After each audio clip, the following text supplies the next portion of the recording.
Glória a Deus. Boa tarde, irmãos. Que a graça e a paz de Jesus esteja sobre a sua vida essa noite, amém? Noite não, né? Tarde, noite. As crianças que vão lá para o Kids, os pais podem direcioná-las para lá, enquanto os irmãos se organizam e as crianças vão para o Kids lá. Os irmãos podem abrir as suas Bíblias comigo. Os irmãos podem abrir as suas Bíblias comigo. Na carta de Paulo aos Filipenses. Filipenses, no capítulo 1. Nós vamos fazer a leitura dos versos 19 a 26.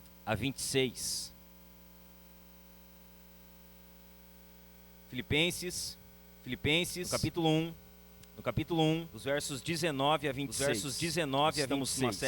Nós estamos numa série aqui na carta de Paulo aos Filipenses. Hoje é o nosso quarto sermão aqui, no capítulo 1. Ainda no capítulo 1. O tema do nosso sermão hoje é Cristo engrandecido acima da vida, acima da morte e da morte. Filipenses, capítulo 1, dos versos 19 a 26. Após a leitura e a oração, se os irmãos puderem permanecer com as suas Bíblias abertas para acompanharem a exposição. Todos encontraram? Sim? Diz assim: porque estou certo de que pela súplica de vocês e com a ajuda do Espírito de Jesus Cristo, isso resultará em minha libertação. Minha ardente expectativa e esperança é que em nada serei envergonhado, mas que com toda ousadia, como sempre, também agora, Cristo será engrandecido no meu corpo, quer pela vida, quer pela morte. Porque para mim o viver é Cristo e o morrer é lucro. Entretanto, se eu continuar vivendo, poderei ainda fazer algum trabalho frutífero. Assim não sei o que devo escolher. Estou cercado pelos dois lados, tendo o desejo de partir e estar com Cristo, o que é incomparavelmente melhor. Mas por causa de vocês, é mais necessário que eu continue a viver. E convencido disto, estou certo de que ficarei e permanecerei com todos vocês, para que progridam e tenham alegria na fé. Desse modo, vocês terão mais motivo para se gloriarem em Cristo Jesus por minha causa, pela minha presença de novo no meio de vocês. Vamos orar? Se você puder, curve sua cabeça. Pai, nós te damos graças por mais um domingo, Senhor, que nós estamos aqui, reunidos como igreja, Senhor, diante de Ti, Senhor, para prestar culto a Ti. Nós te louvamos por esse dia, te louvamos pelo domingo, te louvamos pela Tua igreja que está aqui, Senhor. Queremos te pedir, Senhor, que o Senhor possa falar conosco nesse momento por meio da Sua palavra, que o Senhor possa alimentar a Sua igreja, Senhor, por meio da Tua santa palavra que vai ser aqui pregada, Senhor. Exorta-nos, consola-nos, edifica-nos, Senhor, por meio da Tua palavra. Que o Teu Espírito Santo que está aqui no nosso meio, Senhor, que Ele trabalhe aqui, Senhor, quebrantando, Senhor, cada coração e aplicando, Senhor, as verdades da Tua palavra no coração de cada irmão, de cada visitante, de cada pessoa que está aqui, Senhor. Nós te pedimos isso, Senhor, que o Senhor nos conduza e que o nome de Jesus possa, Senhor, mais uma noite, por mais um domingo, por mais um culto, Senhor, que Ele possa ser exaltado aqui acima de todo e qualquer nome no nosso meio, Senhor. Nós oramos, Senhor, rendendo graças a Ti, te pedindo que o Senhor nos conduza nesse momento. Em nome de Jesus, Senhor. Amém. Amém. Você pode se assentar?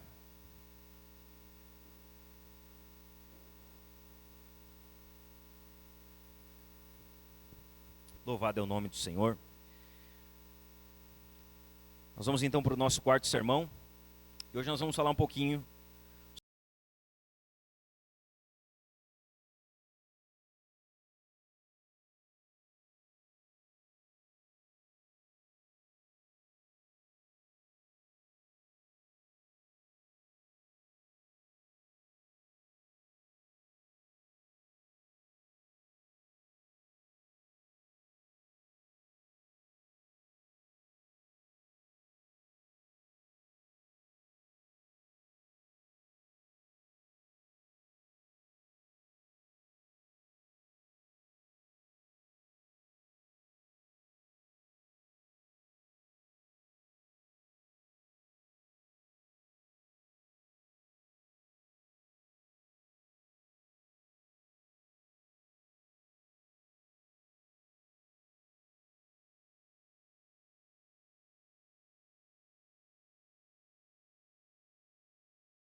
Alegria de Paulo era o avanço do Evangelho.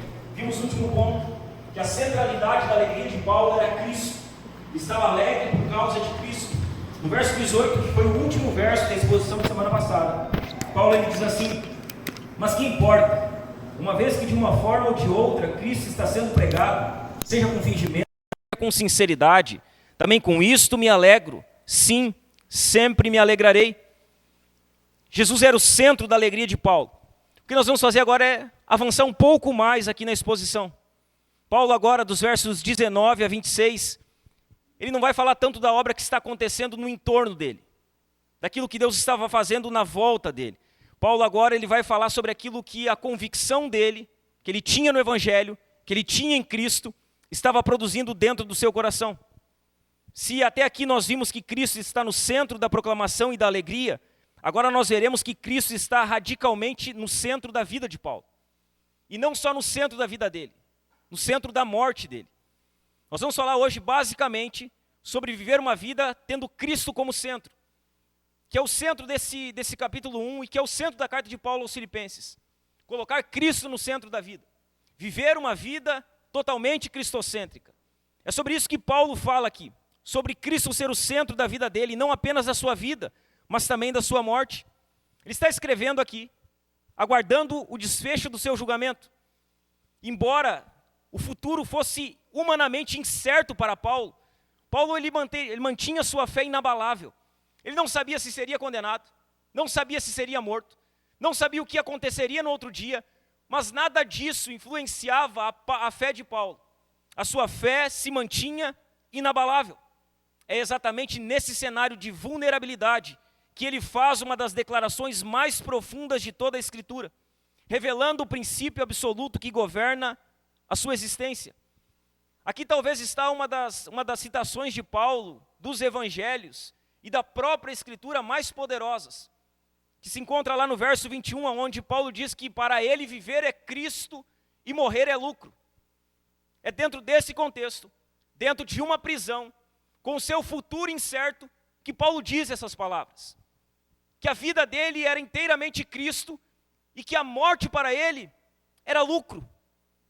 Na exposição de hoje, irmãos, Paulo ele vai nos ensinar aqui, na porção que lemos, 3 verdades fundamentais sobre o que significa na prática viver uma vida com Cristo no centro. Nós falamos bastante sobre isso, né? Uma vida cristocêntrica, colocar Jesus no centro, viver uma vida em que gira em torno de Jesus, mas na prática como isso funciona?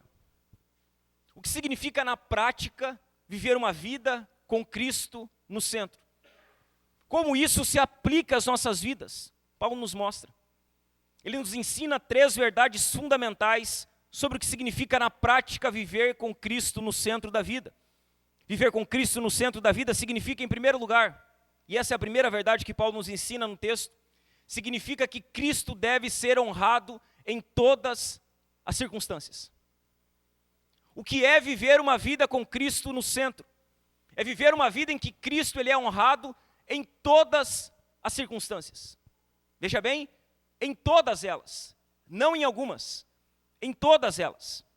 Nos versos 19 e 20, Paulo diz, apenas o 19, porque estou certo de que pela súplica de vocês e com a ajuda do Espírito de Jesus, isso resultará em minha libertação. Ou seja, está preso e ele está confiante. Ele diz, olha, eu estou certo que algo vai acontecer. Eu estou certo que por meio da oração de vocês, por meio da provisão do Espírito Santo, eu vou ser livre daqui. Eu vou sair dessas prisões. Paulo ele faz uma declaração profundamente confiante. Ele está preso. Nunca podemos nos esquecer. Ele não está romantizando a prisão. Ele não está dizendo que ele tem prazer no sofrimento. E ele não quer permanecer na cadeia. Ou seja, Paulo não quer ficar lá. Ele queria sair de lá. E ele está dizendo, olha, eu tenho confiança que por meio da oração de vocês, logo eu saio dessa cadeia. Logo eu vou ser livre dela. A prisão ela não é vista como algo desejável por Paulo. Contudo, a sua confiança não está nas circunstâncias, mas em Deus. Ele diz no verso 19, porque estou certo de que pela súplica de vocês e com a ajuda do Espírito de Jesus, isso resultará em minha libertação. Essa palavra libertação aqui, ela não quer dizer apenas que ele seria livre da cadeia. É uma palavra que ela tem uma amplitude maior. Essa palavra não descreve, não deve ser compreendida apenas como soltura física da prisão, mas como a ação fiel e salvadora de Deus que preserva o seu servo até o fim. A libertação que Paulo está tratando aqui é além da libertação da prisão onde ele estava em Roma. Trata-se de uma libertação no sentido mais profundo. Salvação, justificação, preservação diante de Deus e dos homens. É sobre esse tipo de libertação que Paulo está falando. Eu sei que eu vou ser livre, não apenas da cadeia, não apenas da mão dos homens, eu vou ser salvo. No fim de tudo isso aqui, Paulo está dizendo, eu vou ser salvo. Quer eu fique na cadeia, quer eu morra na cadeia, o fim da minha vida é a salvação, a libertação. Paulo cria que tudo o que estava acontecendo, por meio das orações da igreja, por meio da ação do Espírito Santo, cooperaria para que ele fosse liberto, salvo, justificado, preservado, tanto diante do tribunal de Roma, quanto diante do tribunal de Cristo. Ele não estava apenas preocupado com o tribunal romano, onde ele teria que responder por aquilo que acusaram ele. Ele também estava preocupado que um dia ele teria que dobrar os seus joelhos diante do tribunal de Cristo. E a certeza dele é que ele não seria pego em nada, nem em Roma, nem diante de Jesus. Ele sabia que as orações da igreja e o poder do Espírito estavam cooperando para isso. Essa convicção de Paulo, irmãos, ela ecoa uma declaração de Jó. Então o que Paulo faz aqui é apenas um eco do que acontece em Jó, capítulo 13. Jó está sendo acusado pelos seus amigos, dizendo, olha, você está assim porque tem pecado na sua vida. Você está assim porque você virou as costas para Deus. Você está assim porque você fez algumas coisas erradas. O que Paulo fala aqui, quando ele diz que a oração da igreja resulta em libertação, é um eco do que Jó diz em Jó capítulo 13. Paulo está apenas ecoando o que Jó disse. Em Jó capítulo 13, no verso 16, Jó diz assim, também isto será a minha salvação. O fato de um ímpio não comparecer diante dele. O capítulo 13 de Jó, ele contém um dos discursos mais contundentes de Jó. Ele está ali defendendo a sua causa, se defendendo daqueles que vieram para consolar ele. No capítulo 13 de Jó, ele rejeita a perspectiva de seus consoladores, que insistiam que sua situação era fruto de algum pecado que ele tinha, de algum pecado oculto. E Jó está ali no capítulo 13 se defendendo, ele sabia que era mentira aquilo do qual ele estava sendo acusado. Ele sabia que não havia pecados ocultos na vida dele. Ele defende a sua causa diante de Deus, em quem ele deposita a sua esperança e diante de quem ele afirma a sua integridade. Ele vai diante de Deus, defende a sua causa, ele diz a Deus que não há pecado na vida dele, que os seus amigos estavam enganados. Jó, irmãos, ele não possuía qualquer garantia de restauração imediata. Ele não sabia o que aconteceria com a vida dele adiante. Ele não tinha certeza de nada, mas ainda assim, ele tinha plena convicção de que permanecer fiel diante de Deus já era em si evidência de salvação. Que porque ele se mantinha fiel diante do Senhor, era um indício de que ele era alguém salvo, que ele não se perderia. A esperança de Jó não estava no alívio rápido. A esperança dele estava no caráter justo e fiel do Senhor. E quando Paulo ecoa o que Jó fala no capítulo 13, Paulo está demonstrando a mesma confiança de Jó, no caráter fiel de Deus. Paulo compreende que mesmo que as circunstâncias não mudem, Deus continuará sendo fiel e ele não será envergonhado. Mesmo que nada mude, mesmo que ele seja condenado diante do tribunal romano, Paulo tinha uma confiança que Deus era fiel, que ainda que os homens julgassem ele por errado, ele não seria envergonhado. O caráter de Deus, ele não mudava. Paulo não condiciona a sua esperança ao resultado do julgamento, mas ao caráter de Deus. Deus era fiel. Ele sabia que disso dependia a sua libertação. Ele reconhece isso quando ele diz, olha, Deus está agindo por meios concretos. Eu vou sair daqui não por obra do acaso, mas por meios concretos. E ele fala a respeito da oração e da provisão do Espírito no verso 19. Porque estou certo de que pela súplica de vocês e com a ajuda do Espírito de Jesus Cristo, isso resultará em minha libertação. E aqui nós precisamos fazer uma pausa, irmãos, e olhar um pouquinho para a vida de Paulo. Paulo é o maior teólogo das Escrituras, o maior plantador de igreja, o maior missionário. Sabe o que sempre chama atenção na vida de Paulo, irmãos? É que Paulo ele sempre foi um homem comprometido com a oração. Sempre. Ele está dizendo, eu sei que por meio da oração de vocês, eu vou sair daqui. Ele era um homem muito comprometido, profundamente comprometido com a oração. Ele ora pelas igrejas. Ele exorta as igrejas a orarem. E ele repetidas vezes pede que as igrejas orem por ele. Mesmo preso, Paulo cria que as orações da igreja seriam um instrumento da sua libertação e que pela provisão do Espírito ele seria sustentado até o fim. Paulo conhecia, por exemplo, a doutrina da soberania divina.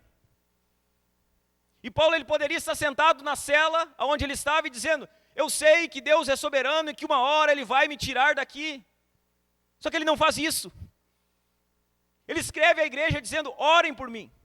Porque a oração de vocês, por meio da provisão do Espírito, que vai me tirar daqui. É por meio das orações que Deus vai me tirar dessa cela. Aqui, irmãos, nós vemos uma verdade fundamental e uma tensão difícil de conciliar. A responsabilidade humana e a soberania divina. Paulo sabe que Deus é soberano, mas ele também sabe que há uma responsabilidade no ser humano. E mesmo sabendo que Deus é soberano, Paulo ele não exclui a participação do povo de Deus, ele a inclui. Eu vou ser sustentado pela provisão do Espírito. É o Senhor quem vai me tirar daqui, mas orem. Orem, porque é por meio das súplicas de vocês que Deus vai trabalhar. É por meio das orações de vocês que Deus vai me tirar desse lugar. A igreja intercede, o Espírito sustenta e Deus cumpre soberanamente os seus propósitos. Soberania divina, responsabilidade humana. Difícil de conciliar as duas coisas, mas impossível separá-las. Há um Deus soberano que usa meios humanos para trabalhar. E Paulo sabia muito bem disso. Veja bem, irmãos, em meio a toda essa confiança, Paulo lhe faz uma afirmação no verso 20, que ela é muito poderosa. No verso 20 ele diz assim, minha ardente expectativa e esperança é que em nada serei envergonhado, mas que com toda a ousadia, como sempre, também agora, Cristo será engrandecido no meu corpo, quer pela vida, quer pela morte. No meio de toda essa confiança, no meio de tudo aquilo que ele está pedindo, orando e fazendo, Paulo aqui diz, olha, eu tenho uma ardente expectativa e esperança. Isso sustenta Paulo. A palavra esperança aqui, ela é bem interessante, irmãos. Quando Paulo fala que ele tem uma esperança, essa palavra ela carrega a ideia de olhar atentamente com a cabeça estendida para frente. Sabe quando você está esperando algo e você olha por cima para ver se aquilo está chegando? É sobre isso que Paulo está falando. Sobre essa maneira de esperar. Sobre a ideia de olhar atentamente com a cabeça estendida para frente, como alguém que estica o pescoço para captar o vislumbre do que está por vir. Trata-se de uma esperança intensa, concentrada e vigilante. Quando Paulo diz, olha, minha ardente expectativa e esperança, Paulo está falando aqui, irmãos, de algo muito profundo, de uma esperança intensa, de uma expectativa que ignora interesses secundários, porque está totalmente focada em uma única realidade. Era assim que Paulo vivia dentro da prisão, com uma ardente expectativa e esperança. Que esperança é essa? Que ardente expectativa e esperança era essa que Paulo aguardava dentro da prisão? Que expectativa é essa na qual ele vivia, irmão? De maneira ardente, esperançosa. Essa esperança ardente de Paulo, ela se manifesta de duas maneiras diferentes. Então ele diz, olha, minha ardente expectativa e esperança eu tenho uma ardente expectativa e esperança. Eu estou aguardando algo, eu estou confiando que algo vai vir. Eu não estou perdendo tempo com mais nada, eu tenho uma expectativa e uma esperança. Que esperança é essa? A primeira delas, a primeira esperança e a forma que ela se manifesta, que Paulo tinha, é que ele não seria envergonhado em nada. Essa era a primeira esperança dele, que eu não serei envergonhado. Ele diz no verso 20, minha ardente expectativa e esperança é que em nada serei envergonhado. Ele está aguardando firmemente, aguardando esperançosamente, uma esperança que é ardente. E essa esperança que é ardente, essa expectativa que ele tem, é que ele não será encontrado envergonhado. Olha a preocupação do homem, irmãos, dentro da cadeia, que eu não seja envergonhado. Que Jesus não ache motivo de vergonha na minha vida. Que eu não seja motivo de vergonha para o Evangelho. Essa era a ardente expectativa de Paulo. Que ele não fosse encontrado envergonhado em nada. A principal preocupação de Paulo não é ser liberto da prisão. Ele não estava com essa preocupação. A preocupação de Paulo não era em caso ele viesse a morrer, que ele tivesse uma morte confortável, ou uma morte indolor. A principal preocupação de Paulo é não fazer nada que venha a se envergonhar diante de Deus. Essa era a principal expectativa e esperança dele, que ele não fizesse nada do qual ele pudesse se envergonhar diante do Senhor. Ele aguardava por isso, esperava por isso. Paulo, irmãos, ele vive com os olhos voltados para o dia em que deseja ouvir do seu Senhor: muito bem, servo bom e fiel. Não encontrei dolo em você, não encontrei dano em você, não encontrei na sua vida motivo de vergonha. Paulo esperava por isso, de maneira ardente, não ser envergonhado em nada. Essa preocupação, meus irmãos, infelizmente, ela tem ocupado cada vez menos o coração de muitos crentes. Nós vivemos as nossas vidas e muitas vezes os nossos olhos e a nossa esperança estão distantes do Senhor. Nós pouco nos importamos, irmãos, se Jesus vai ser envergonhado ou não, se o Evangelho vai ser envergonhado ou não. Paulo, um idoso, ele está lá preocupado com isso, em que nada eu serei envergonhado. A segunda maneira em que essa esperança de Paulo se manifesta de maneira clara é que, além de não ser envergonhado em nada, ele queria glorificar Jesus no corpo. Ele queria que Jesus fosse glorificado por meio da vida dele. Que por meio do corpo Jesus ele fosse glorificado. No verso 20 ele diz ainda: minha ardente expectativa e esperança é que em nada serei envergonhado, mas que com toda a ousadia, como sempre, também agora, Cristo será engrandecido no meu corpo, quer pela vida, quer pela morte. Ele esperava por isso, que Jesus fosse glorificado no corpo dele, quer ele vivesse, quer ele morresse. Ele queria glorificar Jesus com seu corpo. As metas mais elevadas de Paulo não eram a fama, não eram reconhecimento ou sucesso humano. Paulo não estava buscando as glórias de Roma, nem o prestígio político do império. Ele tinha um alvo, ele tinha um objetivo supremo, que era glorificar a Cristo em seu corpo. Paulo sabia que havia sido comprado por bom preço.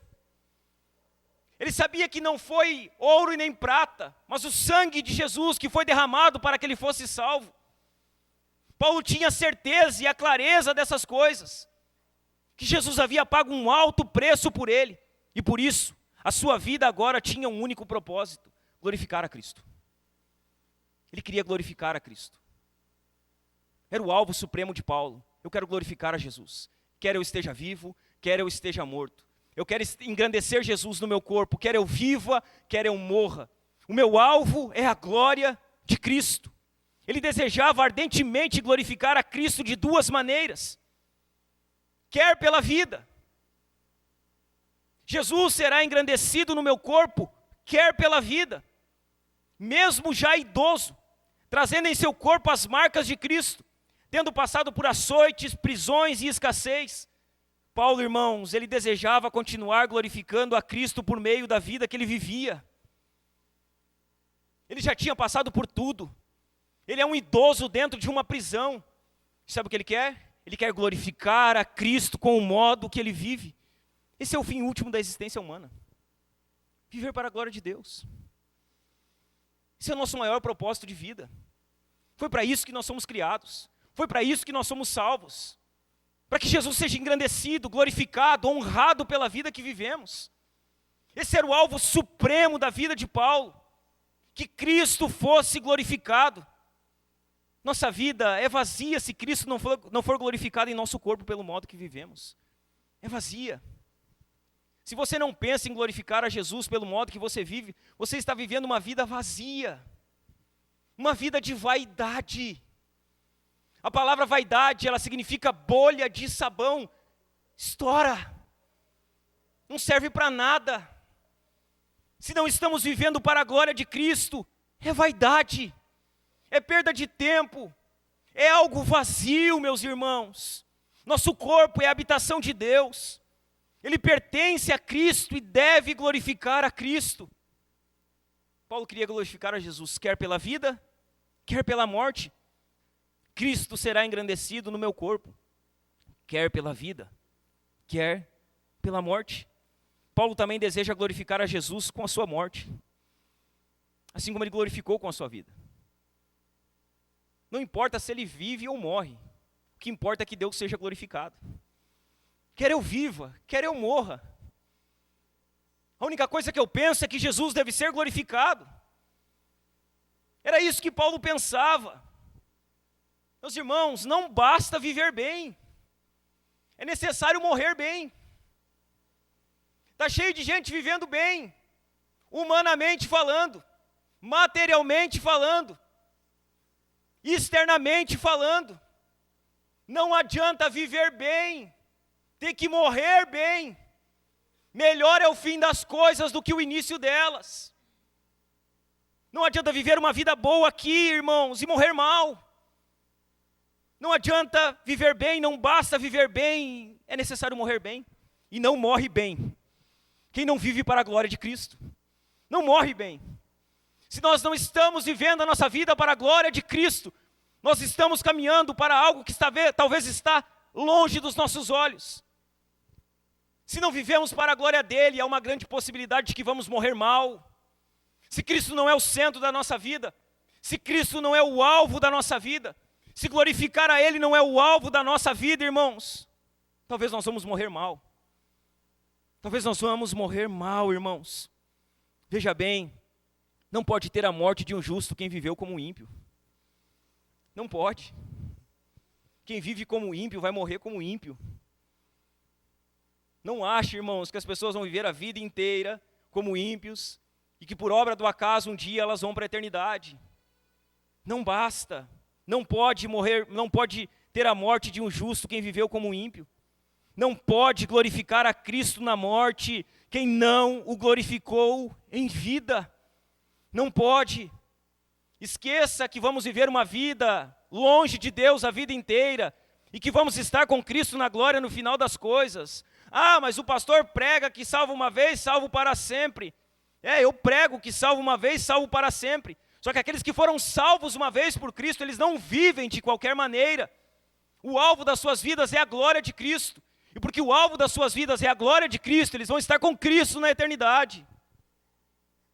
Não morre bem quem não viveu bem, irmãos. Não morre. Assim, Paulo deseja que Cristo seja engrandecido em seu corpo, quer pela vida, quer pela morte. O corpo preso de Paulo, seu corpo frágil, limitado, seria o palco visível da glória de Cristo. Paulo queria que Deus se manifestasse no seu corpo, que Deus fosse glorificado por meio do seu corpo, quer ele vivesse, quer ele morresse. Paulo ele não tinha preocupação com reputação. Ele não estava preocupado em ser politicamente correto. Ele não estava nem aí para a autopreservação, irmãos. Essas coisas elas não rodeavam o pensamento de Paulo. O que Paulo pensava era em exaltar a Cristo. Era em que Cristo fosse glorificado. Viver uma vida centrada e ter Cristo como centro da nossa vida significa exatamente isso. É honrar a Cristo em todas as circunstâncias. Quer vivamos, quer morramos. Pelo modo que vivemos, pelo modo que morremos. Esse era o alvo de Paulo. Cristo era o centro da vida de Paulo. E seu objetivo máximo era honrar a Cristo. Qual que é o seu objetivo máximo?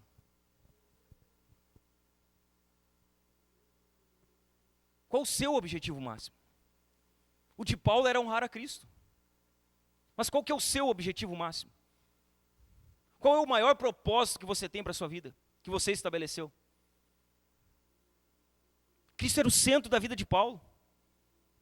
Ele não queria ser envergonhado em nada. Você se preocupa com isso? Essas coisas, elas permeiam o seu pensamento.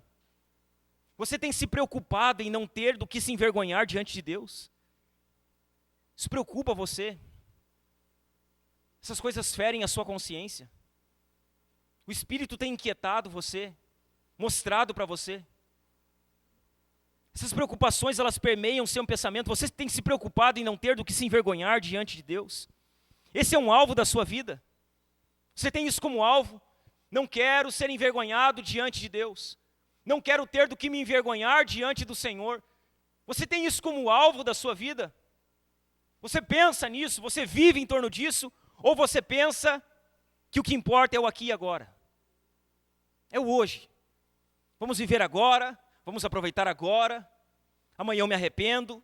Amanhã eu vivo uma vida mais correta com o Senhor. Amanhã eu abandono os meus pecados. Você vive a sua vida de que maneira? Não querendo ser envergonhado diante do Senhor ou pensando que o que importa é o aqui e agora? Você tem buscado honrar a Cristo em tudo, pelo modo que você vive? Você pensa nisso? Eu quero honrar a Jesus. Eu quero honrar a Cristo pelo modo que eu vivo. Eu quero fazer tudo para a glória dEle. Eu quero honrar a Ele, quer eu viva, quer eu morra, com o que eu falo, com o que eu penso, com o que eu como, aonde eu vou. Você pensa nisso? Você tem Cristo como alvo máximo de ser glorificado e honrado por meio da sua vida? Você quer que Ele seja o centro? Você tem buscado honrar a Ele em tudo pelo modo que você vive? Veja bem, pare um pouquinho aqui, irmão, e pense, olhando para o modo como você vive hoje. Se a sua vida findasse hoje, se Jesus resolvesse levar você hoje, a sua morte, meu irmão, ela glorificaria a Cristo. Se a sua vida cessasse agora, terminasse agora, a sua morte seria uma morte que glorificaria a Cristo. Você teria a certeza de Paulo que diria: Cristo será engrandecido em meu corpo, quer eu viva, quer eu morra. Você tem certeza que se a sua vida terminasse agora, as pessoas iriam olhar para você e dizer: essa pessoa que morreu agora, a vida dela foi uma vida que glorificou a Jesus. Foi um servo bom, foi uma serva boa, fiel, honrou a Cristo em tudo, tinha como alvo supremo a glória de Deus, tinha como alvo máximo honrar a Cristo. Como seria o seu testemunho? Qual legado você deixaria se morresse hoje? O legado de alguém que viveu uma vida em torno de Cristo, para a glória de Cristo. Viver uma vida com Cristo no centro, em primeiro lugar, significa que Cristo deve ser honrado em todas as circunstâncias. Em segundo lugar, viver uma vida com Cristo no centro significa que Cristo é o sentido supremo da vida e da morte. É Cristo. Jesus é tudo, irmãos. Jesus é tudo que nós temos. E se Ele não for tudo para nós, talvez nós não entendemos quem Ele é. Ou Ele é tudo para nós, ou Ele é nada. No verso 21, Paulo diz: porque para mim, o viver é Cristo, e o morrer é lucro. Esse cara só fala de viver e morrer. Se eu viver, Cristo vai ser glorificado no meu corpo. Se eu morrer, Ele vai ser também. Se eu viver, é Cristo. E se eu morrer, é lucro. Paulo, ele trata da morte com uma naturalidade que nós não tratamos. Porque ele tinha certeza que se ele morresse, ele iria estar com Cristo. Ele tinha convicção dessas coisas. Isso era claro para ele. Paulo, ele deixa clara a convicção interna que sustenta. Para ele, viver é Cristo e morrer é lucro. O versículo 21 que nós lemos aqui, ele funciona como um eixo que dá coerência a tudo que Paulo pensa, a tudo que Paulo sente e a tudo que Paulo faz. É o centro aqui da exposição de hoje, é o versículo 21. É ele que dá sentido a tudo que Paulo está falando. Tudo que nós olhamos em torno do versículo 21 é sustentado pelo que Paulo diz no versículo 21, que para ele viver é Cristo e morrer é lucro. Esse versículo sustenta tudo. Cristo é o sentido supremo, seja da vida de Paulo, seja da morte de Paulo. Cristo é tudo para ele. Jesus era tudo que ele tinha. Spurgeon diz que se Cristo for tudo para você em vida, ele será tudo para você na morte. Se você não puder dizer viver é Cristo, você nunca poderá dizer que morrer é lucro. Veja bem, meus irmãos, eu parei para olhar o capítulo 1, irmãos, e analisar um pouquinho rápido assim. Se você pegar a sua Bíblia, apenas no capítulo 1, Paulo fala por 18 vezes o nome de Cristo, ou se refere a Cristo como Senhor. 18 vezes. Apenas no capítulo 1. Veja bem, o escrito de Paulo está encharcado de Jesus. A vida de Paulo está encharcada de Jesus. A mente de Paulo está encharcada de Jesus. Nós estamos falando de um capítulo de 30 versículos. 18 vezes Jesus é citado por Paulo. É Cristo, é o Senhor Jesus Cristo, é o dia de Jesus Cristo. Ele cita por 18 vezes o nome de Jesus. O que fica claro é que Jesus é o centro, o sentido supremo da vida de Paulo. Jesus é tudo para ele. Na vida de Paulo era tudo sobre Jesus. Tudo. Quer ele viva, quer ele morra, é Jesus. O que ele quer fazer é para a glória de Jesus. O que ele escreve é para o bem da igreja de Jesus. Tudo gira em torno de Jesus. Ele usa uma declaração aqui profundamente pessoal, no verso 21. Ele diz, porque para mim, ele usa uma citação aqui, uma declaração pessoal. Paulo não fala de Jesus de forma abstrata ou acadêmica. E não está falando de um Jesus distante, de um Jesus que ele conhece do livro, da Bíblia, de uma pregação. Paulo está falando de um Jesus que ele se relaciona, de um Jesus pessoal, de um Jesus que ele tem relacionamento, não de um Jesus acadêmico, de um Jesus teológico, de um Jesus distante, mas de uma realidade experimentada, uma realidade pessoal, de um Jesus que ele tinha relacionamento. A vida de Paulo foi transformada pelo Evangelho. Jesus apareceu para ele na estrada de Damasco. Jesus chamou Paulo pelo nome. Jesus transformou a história de Paulo. O Evangelho mudou quem ele era. E tudo que Paulo faz agora é filtrado pelo Cristo que o Evangelho revela. Veja bem, meus irmãos, Paulo não depende de circunstâncias favoráveis e nem de reconhecimento humano. A identidade dele não está nessas coisas. A identidade de Paulo está no seu relacionamento com Jesus. É ali que a identidade dele está firmada. A sua identidade não se define pelo conforto, pelo sucesso ou por liberdade, mas pelo seu relacionamento com Cristo. Era ali que Paulo estava firmado. Ele tinha um relacionamento pessoal com Jesus. É exatamente aqui que a nossa identidade como cristão se define. Não importa se você se define como cristão. Isso não importa. Não, que eu sou cristão, que eu sou evangélico. Essas coisas não importam. O que importa é se você se relaciona com o Cristo do cristianismo que você diz seguir. Se você tem relacionamento com esse Cristo.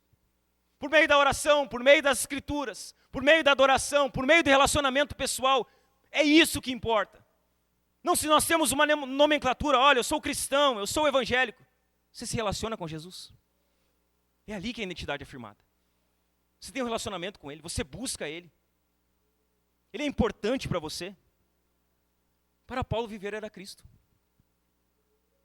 Ele diz, olha, para mim, viver é Cristo. Cristo era a fonte, o conteúdo e o propósito da vida de Paulo.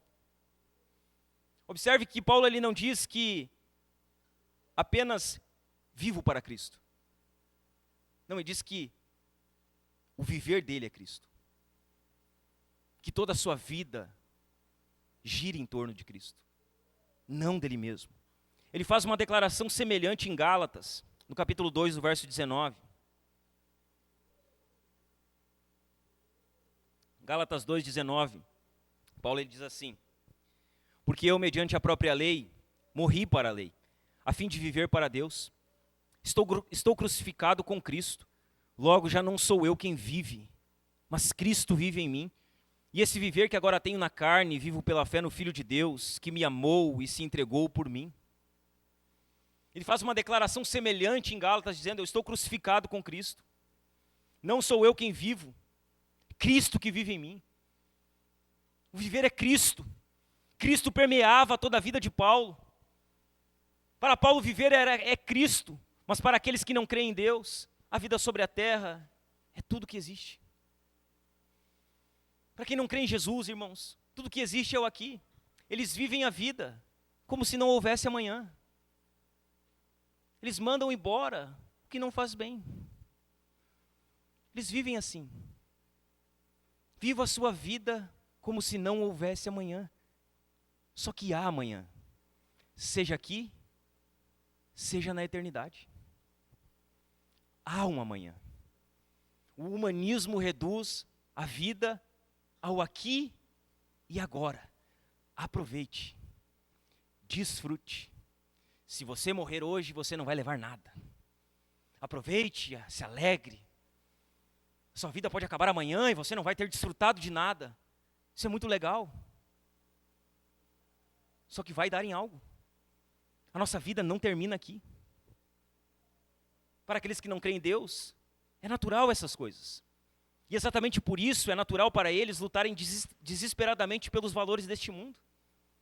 Por isso é natural eles viverem a sua vida na busca pelo dinheiro, na busca pela popularidade, na busca pelo poder, na busca pelo prazer, na busca pelo prestígio. Só que essa é uma busca vazia. Uma busca inglória. É perda de tempo, irmãos. É perda de tempo viver uma vida buscando essas coisas. Para Paulo, viver é Cristo. Cristo é a fonte da vida de Paulo. Toda a motivação, esperança e energia de Paulo fluem a partir da união dele com Cristo. Ele não vive por autopreservação nem por recompensas humanas. Para Paulo, viver é Cristo, e Cristo é o conteúdo de sua vida. A vida de Paulo é moldada, direcionada e preenchida por Cristo. Cristo era tudo para Paulo, por meio do seu serviço ao Evangelho, por meio da sua obediência, por meio da sua fidelidade. Para Paulo, viver é Cristo. Cristo é o propósito de sua vida. Toda a vida de Paulo visa glorificar o Senhor. Ele não está nem aí para fama, não está nem aí para conforto, ele não está nem aí para sobrevivência. A única coisa que Paulo queria é que Cristo fosse exaltado em todas as coisas. Quando você olha para a vida de Paulo, sabe o que você vai ver? Que Cristo marca o começo, a continuação, o fim, a inspiração e a recompensa da sua vida. Para Paulo, viver era Cristo. Mas para ele, irmãos, morrer era lucro. Para ele, morrer era lucro. Ver a morte como lucro revela a profunda confiança escatológica de Paulo. Ele diz, olha, para mim viver é Cristo, morrer é lucro. Eu sei para onde eu vou. Eu sei com quem eu vou estar. Eu sei que a minha vida não acaba aqui e agora. Eu sei que há uma eternidade. Eu sei que eu vou estar com Cristo. Paulo olha para a morte, ele não vê a morte com temor. Ele não vê a morte como uma derrota. Ele vê a morte como ganho. É lucro. Para mim, morrer é lucro. A morte para o cristão, irmãos, ela não é o final da linha. Não é a cessação da existência. Não é nem fracasso e nem derrota. Para o cristão, a morte é lucro. E há algumas razões gloriosas porque a morte é lucro para um cristão. A primeira delas, a primeira razão gloriosa do porquê a morte é lucro, porque a morte é o descanso das fadigas. Para um cristão, a morte é o descanso das fadigas. Apocalipse capítulo 14, no verso 13, diz assim: Então ouvi uma voz do céu dizendo, escreva, bem-aventurados os mortos, que desde agora morrem no Senhor. Sim, diz o Espírito, para que descansem das suas fadigas, pois as suas obras os acompanham. Para o cristão a morte é lucro. É lucro porque é o descanso das fadigas. Mas há ainda uma segunda motivação gloriosa, uma segunda razão gloriosa do porquê a morte é lucro. Porque para o cristão, porque para o Senhor a morte de um cristão, irmãos, é bela aos seus olhos. Salmo 116, verso 15 diz assim: Preciosa é aos olhos do Senhor a morte dos seus santos. É precioso para o Senhor quando os seus santos morrem. Quando alguém morre em Jesus, isso é motivo de alegria para o Senhor. É algo precioso para o Senhor. A morte dos santos é preciosa para Deus, porque por meio dela os santos entram no gozo do seu Senhor. Há uma terceira razão do porquê a morte é lucro, e é uma razão gloriosa, Porque a morte aproxima o crente da plena comunhão com Cristo. No verso 23, Paulo vai dizer assim: estou cercado pelos dois lados, tendo o desejo de partir e estar com Cristo, o que é incomparavelmente melhor. E é somente isso que a morte pode fazer com o crente. Sabe qual o poder da morte com o crente? O máximo que a morte pode fazer com o crente em Jesus é lançá-los nos braços do Senhor. É o máximo. Quando um crente em Cristo morre, o máximo que a morte pode fazer é lançar esse crente nos braços do Senhor. O lucro que Paulo está falando aqui não é pragmatismo humano ou um desejo de fuga. Não, é lucro. Eu quero morrer porque morrer é lucro, eu quero sair desse mundo, essas trevas, eu quero sair daqui, desse monte de problema. Paulo não vê a morte como fuga. O lucro para ele não era uma fuga, mas a alegria de estar plenamente com Cristo. Algo que a vida terrena, por melhor que seja, ainda não pode oferecer de forma completa. E é só isso que a morte pode fazer com o crente. Matthew Henry diz que, para aqueles cujas vidas são de Cristo, suas mortes são ganho, pois elas os libertam de todos os pecados e misérias e os colocam em posse de uma felicidade perfeita e eterna. É isso que a morte faz com um crente em Cristo, irmãos. O crente vai para um lugar onde não há mais choro, não há mais dor, não há mais doença, não há mais fome, não há mais pranto, não há mais tristeza. Ele vai para um lugar onde todas essas coisas cessam. E é exatamente por isso que Paulo vê a morte como lucro. Lembre-se, meu irmão e minha irmã, só pode dizer que a morte é lucro quem pode dizer que a vida é Cristo. Somente quem vive para Cristo. Se o nosso viver for o dinheiro, a morte será perda. Se o nosso viver for a fama, a morte será o esquecimento. Mas se o nosso viver for Cristo, a morte será o encontro mais aguardado de nossas almas. Será o dia mais glorioso das nossas vidas. Ao olharmos para a declaração de Paulo, irmãos, nós precisamos confrontar o nosso próprio coração. Nós precisamos olhar aqui para dentro de nós, irmãos, e fazer algumas perguntas para nós mesmos. Paulo diz que para ele viver é Cristo, que Cristo estava no centro da vida dele. Quando você olha para dentro de você, Cristo é realmente o centro do seu viver? Viver para você é Cristo? Cristo está no centro do seu viver? Ou ainda existem áreas da sua vida em que você vive para si mesmo? Cristo está no centro do seu coração ou ele está nos lugares periféricos, na borda, na margem? Há coisas que ocupam o lugar de Cristo, a centralidade de Cristo na sua vida. Que coisas são essas? O que está ocupando o lugar de Jesus, que deveria de ser de Jesus na sua vida, que você precisa abandonar hoje? O que você precisa tirar do centro do seu coração que está ocupando o lugar de Cristo? E que você sabe que está ocupando o lugar de Cristo? E que você sabe que o lugar dessas coisas não é aí, porque o seu coração, o centro dele deveria ser somente do Senhor. O que você precisa tirar para que Cristo seja de fato o centro da sua vida? As suas escolhas diárias, o seu tempo, as suas prioridades, as suas palavras, o que elas demonstram? Elas demonstram que Cristo governa o seu viver. A sua vida testifica que Cristo governa a sua vida. Como você vive, o que você fala, as suas prioridades, o seu tempo, como você gasta o seu tempo. Para você viver é Cristo. Cristo está no centro da sua vida. Cristo é a fonte, o conteúdo e o propósito da sua vida. Ele governa a sua vida. A sua vida é tudo sobre Jesus ou é tudo sobre você? É tudo sobre Jesus ou é tudo sobre as suas vontades? Em torno do que gira a sua vida? Falando de morte novamente aqui, se a morte chegasse hoje, sua vida deixaria evidente que Cristo foi o seu supremo sentido de viver? Isso ficaria claro? Que para você viver foi Cristo e que a morte para você foi benéfica, foi lucro? Que Cristo era o sentido da sua vida e da sua morte? Porque é isso que significa viver uma vida com Cristo no centro. É Cristo ser o sentido tanto quanto vivemos, quanto quando morremos. Viver uma vida com Cristo no centro. Em terceiro lugar, significa que Cristo orienta nossas escolhas enquanto vivemos. Em primeiro lugar, significa que devemos honrar a Cristo em tudo que fazemos. Em segundo lugar, significa que Cristo é o supremo sentido da nossa existência, quer vivamos, quer morramos. Em terceiro lugar, quando Cristo está no centro da nossa vida, Ele orienta nossas escolhas enquanto vivemos. Ele nos governa. Ele é o Senhor. Como falei outro dia aqui, Jesus não é Senhor pela metade. Ou Jesus é, ou Jesus não é.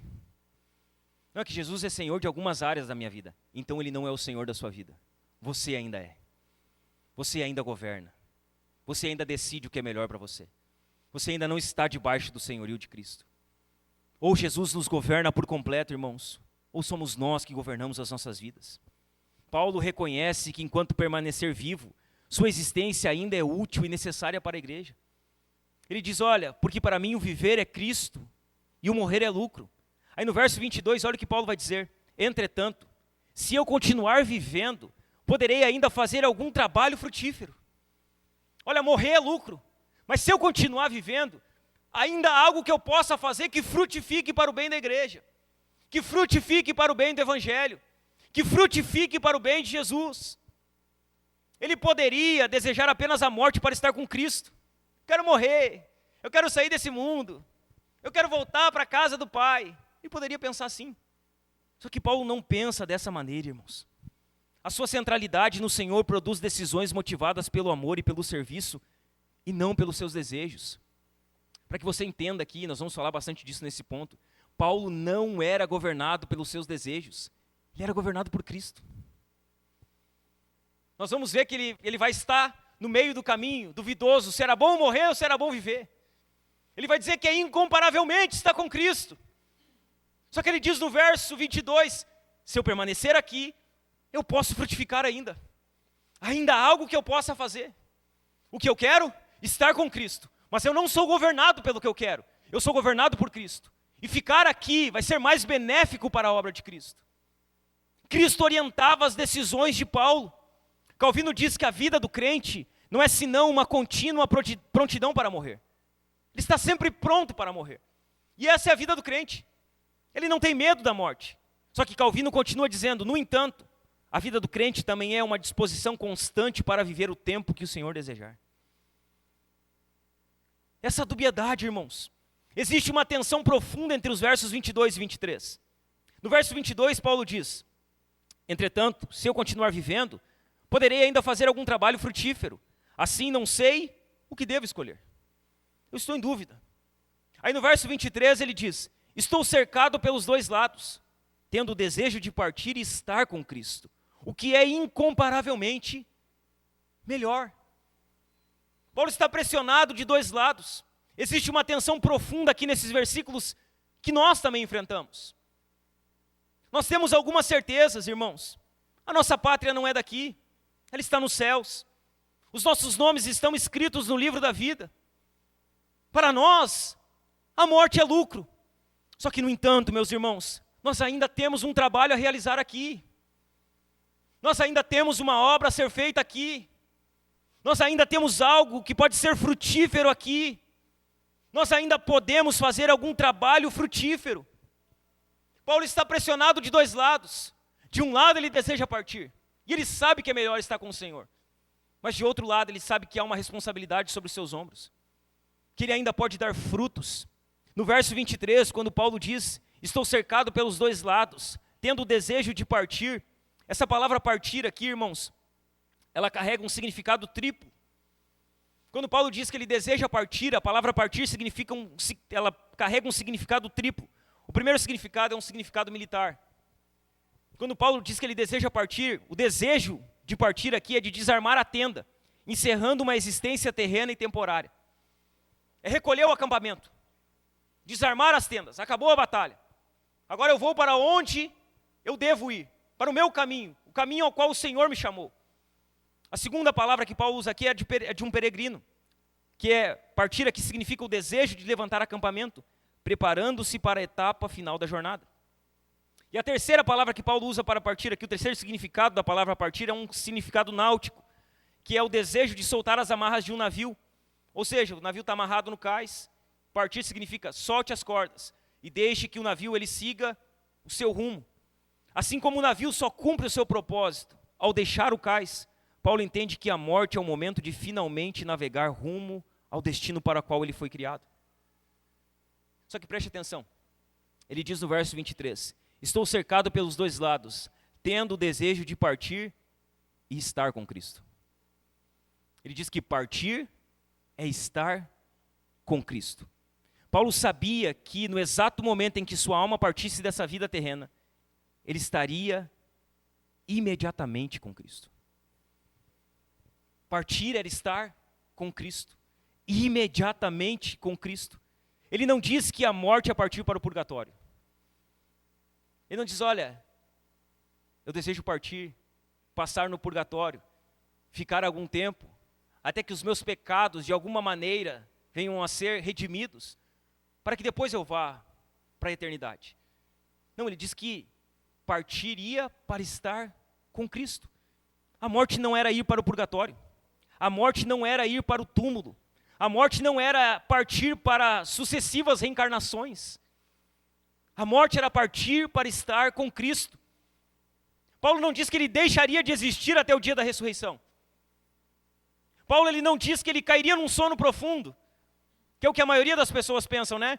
Quando eu morro, o que acontece? Eu durmo até o dia de Jesus vir. Então quando Jesus vir, Jesus vai me levantar do túmulo. Não. O pó vai para o pó. Está lá. A casca vai para dentro do buraco. Só que a alma, se é de Cristo, vai para Cristo. Se não é de Cristo, vai para o inferno.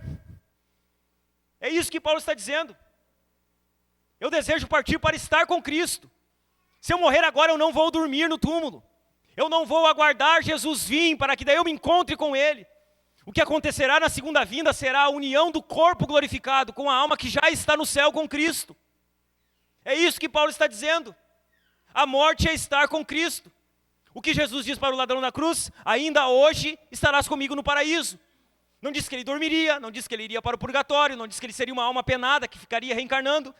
Diz que estaria com ele no paraíso. É isso que Paulo está dizendo, que a morte é partir para estar com Cristo. Paulo deixa claro que a morte é isto. É partir para ter íntima, perfeita e eterna comunhão com Jesus. Isso é morrer. E nós não deveríamos ter medo da morte, se a morte para nós é nos encontrar com Jesus. É estar eternamente com Ele, em íntima, perfeita e eterna comunhão. Eterna, uma comunhão que não se finda mais.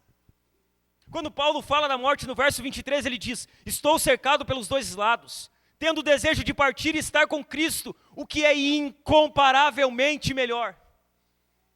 Olha a palavra que ele usa aqui. Ele dá uma super ênfase. É muito mais do que nós pensamos. É muito maior do que nós imaginamos. É incomparavelmente melhor.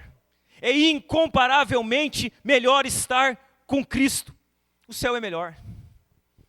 O céu é melhor, meu irmão.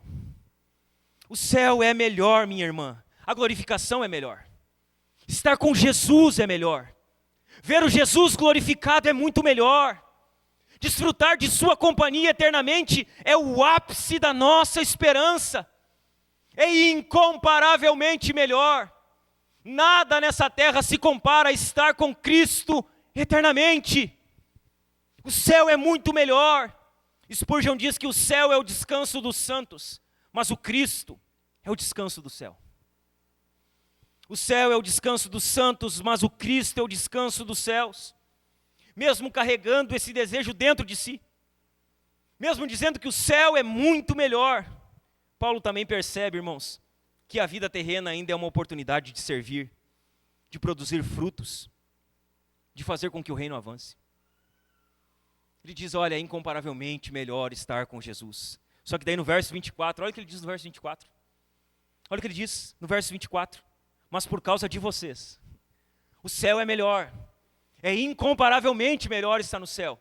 Aí no verso 24 ele se direciona para a igreja e diz, mas por causa de vocês, é mais necessário que eu continue a viver. O céu é melhor. É incomparavelmente melhor. Eu queria estar no céu, mas eu não vou dar vazão para os meus desejos. O que importa é a vontade de Deus. E para Deus é melhor que eu fique. Para Deus é melhor que eu trabalhe. Para o bem de vocês é melhor que eu permaneça. Paulo se volta aos irmãos, ele avalia a sua vida considerando o impacto sobre... Preste atenção aqui. Sabe como Paulo está avaliando a sua vida? Está avaliando como a minha vida vai impactar os meus irmãos e a igreja. Se eu ficar, vai ser muito melhor para os meus irmãos. Se eu permanecer aqui por mais algum tempo, vai ser muito mais benéfico para a igreja. Então, ainda que eu tenha o desejo de ir para estar com Cristo, por causa de vocês, é melhor que eu fique. Por causa de vocês, é melhor que eu permaneça. Ele avalia a sua vida considerando o impacto sobre os irmãos e a continuidade do evangelho. Antes de pensar em si, Paulo pensa no bem dos irmãos, da igreja e do evangelho. Ele diz assim, para mim seria melhor isso, mas eu não vou pensar em mim. Eu vou pensar na igreja. Eu vou pensar nos meus irmãos. Eu vou pensar no avanço do evangelho. O que eu quero tem o seu lugar, mas antes da minha vontade, é melhor que eu faça a vontade do Senhor. Ele pensa no bem dos irmãos, da igreja, do evangelho. As suas escolhas não são centradas em interesses próprios. Ele não pensa em si mesmo. Quando ele toma uma decisão, Paulo toma uma decisão pensando em servir a igreja, em edificar a igreja, em glorificar a Cristo. Para o bem da igreja, Paulo entendia que era melhor continuar vivo, mesmo desejando a glória que a morte lhe traria. Mesmo sabendo que o céu é melhor, ele sabia que permanecer vivo era melhor para a igreja. Era para o bem da igreja, seria benéfico. Ele escolhe, sabe o quê? Ele escolhe o nós. Nós, eu vou pensar em nós, não vou pensar em mim. Para mim o céu é melhor, mas eu vou pensar em nós. Eu vou pensar nos outros. Eu vou pensar na igreja. Eu vou pensar no evangelho.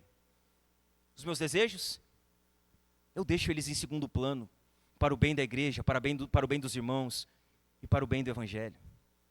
Quem está disposto a deixar os seus próprios desejos de lado para servir os irmãos, a igreja e o evangelho? Era assim que Paulo vivia. Ele deixou as suas vontades de lado. A decisão dele, no verso 24, me chamou muita atenção, irmãos. Ele fala sobre o céu no verso 23, mas no verso 24 ele é muito enfático. Mas por causa de vocês, é melhor que eu permaneça aqui. É por causa de vocês que eu preciso ficar. A decisão dele é por causa de vocês e não por aquilo que ele desejava. A igreja de Filipos, irmãos, ela tinha mais ou menos 10 anos desde sua plantação. Aqueles irmãos da igreja de Filipos, eles eram membros e eles haviam deixado a idolatria e a imoralidade do paganismo há muito pouco tempo. Eles estavam rodeados pelo paganismo, pela idolatria. E Paulo, ele se importa com esses irmãos. Ainda que aquela igreja tivesse muitas virtudes, ela ainda enfrentava fraquezas e perigos. Ela ainda estava vulnerável. Ela ainda precisava ser ainda mais solidificada por Paulo. Então Paulo pensa, ir para estar com o Senhor é melhor. Mas aqui é uma igreja que foi plantada, que está cercada de desafios. É melhor que eu fique por mais um tempo, para o bem dessa igreja, para o bem desses irmãos. A necessidade da igreja pesava sobre Paulo mais do que os desejos de sua própria alma. Na alma dele havia um desejo incessante de estar com Cristo, mas sobre ele pesava uma responsabilidade de zelar pelo bem da igreja, pelo bem dos irmãos, pelo avanço do evangelho. Pesava sobre os seus ombros esses cuidados. Paulo não tomava decisões baseadas no que seria confortável para ele, mas no que seria melhor para os irmãos e para a igreja. O que seria mais confortável para Paulo? Morrer. Seria muito melhor para ele morrer. Se ele morresse, ele ia estar com Cristo. Era muito melhor para ele morrer, mas o que ele diz? É melhor que eu viva mais um pouco. É melhor que eu permaneça mais um pouco. Eu não vou tomar as minhas decisões no que é confortável para mim. Eu vou pensar nos irmãos e na igreja. É isso que Paulo está fazendo. Ele está pensando no bem comum de todos. Paulo vivia de fato o ensino de Cristo, sobre negar a si mesmo, sobre tomar a cruz, sobre seguir Jesus. Paulo estava negando a sua vontade, dizendo, a minha vontade é estar com Cristo, mas que se dane a minha vontade. Que a minha vontade se exploda. O que importa é o que Cristo quer. O que importa é o bem dos outros, o bem da igreja, o avanço do evangelho. Era nisso que Paulo pensava. Ele não pensava apenas no que era bom para ele. Paulo vivia de fato uma vida de autonegação. Suas escolhas demonstram que ele não era guiado por suas vontades particulares. Ele não era guiado pelos seus desejos. Irmãos, quantas vezes nós tomamos decisões pensando apenas no nosso bem? Quantas vezes nós não fazemos o que Paulo fez? Nós pensamos no que é bom para nós, no que é benéfico para nós. Nós decidimos com base no nosso umbigo. O que é bom para mim, o que é confortável para mim, o que vai trazer algum benefício para mim. E os outros, não. Os outros que se danem. O que importa é se eu estou bem. O que importa é se as coisas estão boas para mim. Individualismo. Autocentrismo. Característica clara de uma vida que não tem Cristo como centro, mas que tem o próprio eu. Paulo não vivia sua vida dessa maneira. Quantas vezes nós decidimos sem considerar o bem dos irmãos, sem considerar a edificação da igreja? Quantas vezes nós pensamos como Paulo, que diz: por causa de vocês, não vou fazer as minhas vontades. Por causa de vocês, vou abrir mão dos meus direitos. Quantas vezes nós pensamos como Paulo? Eu posso, mas eu não vou fazer pelo bem maior, pelo bem do Evangelho, pelo bem de Jesus, pelo bem dos irmãos, pelo bem da igreja. Quantos de nós pode dizer como Paulo no verso 24, mas por causa de vocês, não por causa de mim, mas por causa dos outros, por causa do bem maior, Cristo, e não as próprias vontades de Paulo eram o que orientava as escolhas dele. Ele entendia, meus irmãos, que a sua permanência traria benefícios reais para a vida da igreja. Ele sabia que não fazer a sua vontade seria benéfico para a igreja. No verso 25 ele diz assim: e convencido disto, estou certo que ficarei e permanecerei com todos vocês, para que progridam e tenham alegria na fé. É melhor que eu fique. É mais útil que eu fique, porque se eu ficar, vocês vão crescer na fé. Vocês vão progredir, a igreja vai avançar, as coisas vão acontecer. Então, entre ir para o céu e fazer a minha vontade, eu prefiro ficar por mais um pouco, para o bem maior, para que o evangelho avance, para que as coisas aconteçam. Ele desejava viver para os irmãos, demonstrando que Cristo era o centro absoluto de sua vida. É isso que Paulo está fazendo. Vou viver para os irmãos. Cristo é o centro absoluto de minha vida, enquanto muitos de nós ainda vivemos de forma autocentrada. Paulo vivia uma vida cristocêntrica. Quantos de nós não tem vivido uma vida autocentrada? Uma vida que gira em torno de nós mesmos. Quantos de nós não tem como ídolo o próprio eu? Quantos de nós não está sendo governado pelo próprio eu? Nós precisamos sair do centro. Se nós estamos no centro, Jesus não está no centro. E se Jesus não está no centro, Ele não está sendo glorificado. Saia do centro da sua vida hoje. Saia, tire o seu eu daí. Esse lugar que o seu eu está ocupando é de Jesus. É Jesus que tem que sentar aí. É Jesus que tem que governar a sua vida e não as suas vontades e os seus desejos. É Jesus. Era Jesus quem governava a vida de Paulo. Ele estava focado no progresso espiritual daqueles irmãos. Uma preocupação que é recorrente na carta aos Filipenses. Paulo sabia que sua presença aumentaria a alegria deles em Deus. No verso 26, Paulo diz: desse modo, vocês terão mais motivos para se gloriarem em Cristo Jesus por minha causa, pela minha presença de novo no meio de vocês. Seria motivo de alegria se Paulo estivesse com eles. E Paulo entendia isso. As decisões de Paulo eram orientadas por Cristo, porque Cristo era o centro da vida de Paulo. As suas decisões, meu irmão e minha irmã, as suas decisões diárias, mostram que Cristo está no centro da sua vida? Ou que você está no centro dela? Quando você decide, quando você tem que tomar decisões sobre fazer ou não fazer, sobre ir ou não ir, você está sendo orientado por Cristo ou sendo orientado por você mesmo? Pelos seus desejos, pelas suas vontades? De que maneira você tem usado o seu tempo? Que todos nós temos o mesmo tempo. 24 horas por dia? De que maneira você tem usado o seu tempo, os seus talentos, as suas prioridades para servir a igreja e glorificar a Cristo? O seu tempo tem sido colocado à disposição de servir a obra de Deus? De servir a igreja de Jesus? Ou você nunca tem tempo para fazer a obra? Ou você nunca tem tempo para servir? O seu tempo está à disposição da igreja?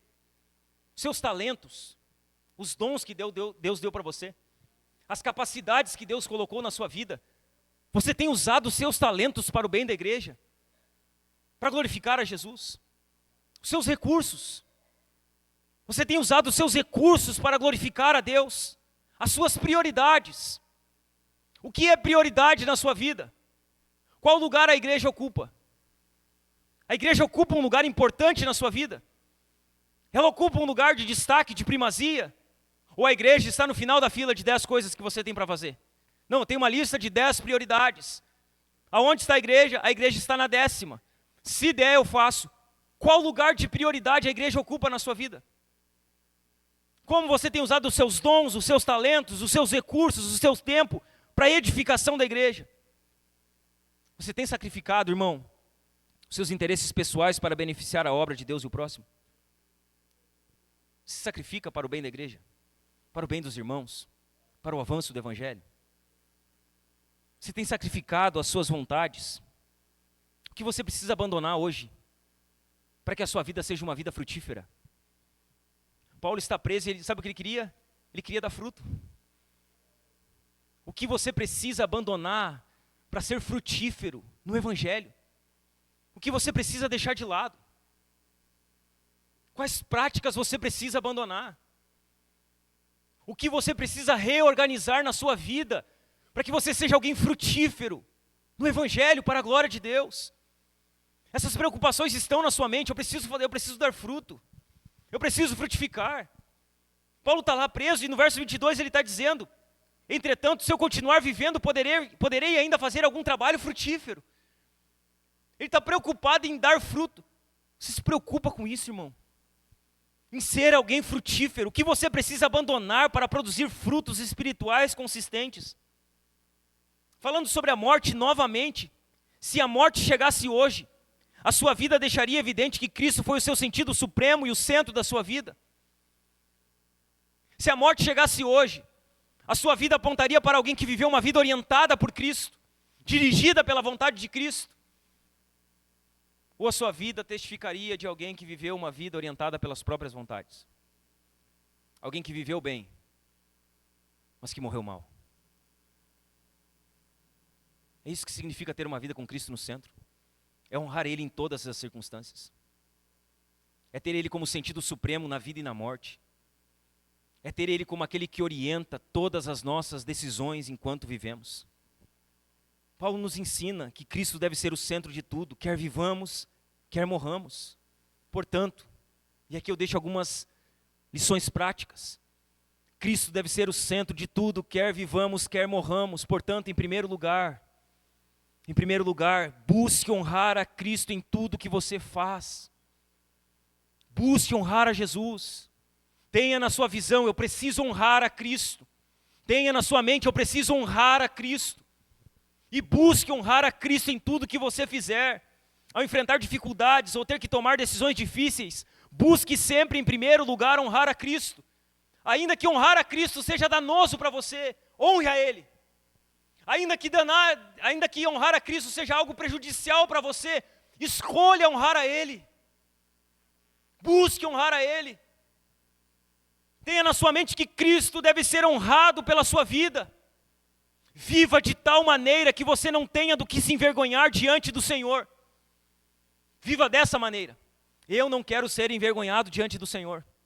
Eu não quero ser encontrado com vergonha diante dEle. Eu quero viver para o Senhor, e o dia que eu me encontrar com Ele, o dia que eu estiver diante da sua presença, eu não quero ter do que me envergonhar. Viva a sua vida assim. Eu preciso honrar a Jesus. Você precisa acordar de manhã, meu irmão, dizendo: hoje eu levantei, acordei, abri os olhos, Senhor, obrigado pela tua misericórdia que se renovou sobre a minha vida. Senhor, eu quero te honrar hoje. Eu quero te honrar no meu trabalho, eu quero te honrar no trânsito, eu quero te honrar na minha família, Senhor, eu quero te honrar em tudo que eu fizer. Eu preciso te honrar, busque isso. Esse precisa ser um anseio desesperado do coração de alguém que foi alcançado pela graça. Se a graça alcançou o seu coração de fato, busque honrar a Cristo em tudo que você faz. Em tudo. É o que de mais importante nós podemos fazer, honrar a Jesus. Segundo lugar, faça de Cristo o centro da sua vida. Viva uma vida cristocêntrica, meu irmão. Tira o seu eu daí. Tira o seu ego daí. Tira as suas vontades daí. É Cristo que é o centro das nossas vidas, ou que deveria ser. Busque viver uma vida que tenha Cristo no centro. Permita que Ele governe sobre todas as áreas da sua existência. Ele precisa ser Senhor de tudo. Que suas decisões, que suas prioridades, que o seu tempo, que as suas palavras, que tudo demonstre que para você o viver é Cristo. Que tudo aponte para isso. Jesus não deve ser apenas uma parte da sua vida. Ele é o eixo central. Ou Ele é tudo, ou Ele é nada. Ou Ele é Senhor de tudo, ou Ele não é Senhor de nada. Ou Ele governa, ou nós governamos. Faça dele o centro da sua vida. Em terceiro lugar, não tenha medo da morte. Não tenha medo da morte. Paulo não tinha medo da morte, porque ele sabia que a morte era um encontro com Cristo. Para o cristão, a morte não é um salto no escuro, mas é o soltar das amarras para encontrar com o Senhor. É o barco indo de volta para o seu caminho. Tenha, irmão, a esperança convicta de que partir para estar com Cristo é incomparavelmente melhor, é muito melhor. Será um dia maravilhoso. Hoje estamos aqui, podemos dar frutos e vamos procurar frutificar, vamos fazer a obra do Senhor, vamos buscar viver para a glória de Cristo, vamos colocar Cristo no centro enquanto estivermos aqui. Mas o dia que o Senhor nos chamar, irmãos, será o dia incomparavelmente melhor de nossas vidas. Será o dia mais maravilhoso, como diz a Esther, das nossas vidas. O dia que nós vamos nos encontrar com o nosso Senhor. Um dia em que não haverá choro, não haverá pranto, não haverá enfermidade. Um dia em que toda lágrima será enxugada do nosso rosto, irmãos. Será um dia incomparavelmente melhor. Em quarto lugar, uma quarta lição prática. A primeira, busque honrar a Cristo em tudo que você fizer. A segunda, faça de Cristo o centro da sua vida. A terceira, não tenha medo da morte. A quarta lição prática, abra mão de seu conforto e conveniência pelo bem dos irmãos e da igreja. Abra mão. Abra mão do que é confortável, do que é benéfico, do que é conveniente para você, para o bem dos irmãos, para o bem da igreja. Siga o exemplo de Paulo. Siga o exemplo de Paulo. Coloque a necessidade espiritual do próximo acima dos seus desejos pessoais. Esteja disposto a investir a sua vida na edificação do corpo de Cristo, entendendo que o serviço sacrificial é a maior evidência de um coração transformado. Abra mão do que é confortável, do que é conveniente para você. Se coloque à disposição para o bem da igreja, para o bem dos seus irmãos, para o avanço. Irmão, todo mundo gosta de ficar em casa, todo mundo gosta de descansar, todo mundo gosta de passear, todo mundo gosta de se divertir, e isso tem o seu lugar nas nossas vidas. O problema é que quando nós só descansamos, só dormimos, só passeamos e não nos envolvemos com o avanço da obra de Deus. Há lugar para todas as coisas na nossa vida e precisa haver lugar para o serviço da igreja. Abra mão, por algumas vezes, do seu conforto, dos seus benefícios para servir a igreja. Em quinto lugar, uma quinta lição prática. Avalie as suas decisões com foco na eternidade e não apenas no que é imediato. Você vai decidir algo? Pense a longo prazo, pense nas consequências, pense na colheita, pense no que isso pode gerar. Você não pode agir como criança, que sai fazendo as coisas sem medir o que pode dar errado. Uma criança, ela não sabe que botar o dedo na tomada vai dar choque. Então ela é inocente quanto ao perigo, mas nós somos adultos. Nós sabemos que o que nós fizermos aqui vai ter consequências ali na frente. Então pare e pense antes de fazer, pare e pense antes de agir. Não viva apenas para o agora. Não viva. Não viva pensando que o que importa é hoje, que o que importa é eu ser feliz hoje, eu aproveitar hoje, eu me divertir hoje. Não viva dessa maneira. Você vai acabar se dando mal. Vai dar errado. Não vai dar certo viver dessa maneira. Há uma frase lá do Gladiador que sempre me chama a atenção, do Maximus, né? Ele diz que o que fazemos em vida ecoa na eternidade. O que nós fazemos aqui vai ecoar na eternidade. E a maneira que nós vivemos aqui, ela aponta para onde nós vamos passar a nossa eternidade. Pare e pense. Avalie as suas decisões com foco na eternidade, não apenas no que é imediato. Pergunte-se. Toda vez que você for fazer algo, pergunte-se. Essa escolha produzirá frutos que permanecerão para a glória de Deus. Jesus vai ser honrado por meio disso. Jesus está sendo glorificado. O Evangelho está sendo engrandecido. O nome de Jesus está sendo levantado acima de todo nome. Se sim, faça. Se não, não faça. Filtre suas vontades através da lente do reino de Deus e do que é eterno. Porque como diz C.S. Lewis, tudo aquilo que não é eterno é eternamente inútil. Viva com os olhos na eternidade. Coloque Cristo no centro da sua vida. Viva para que Cristo seja honrado em todas as circunstâncias. Para que Ele seja o sentido da sua vida, quer você viva, quer você morra. Para que Ele oriente a sua vida enquanto você viver. Viva uma vida com Cristo no centro, meu irmão. Amém? Se você puder, fique de pé comigo.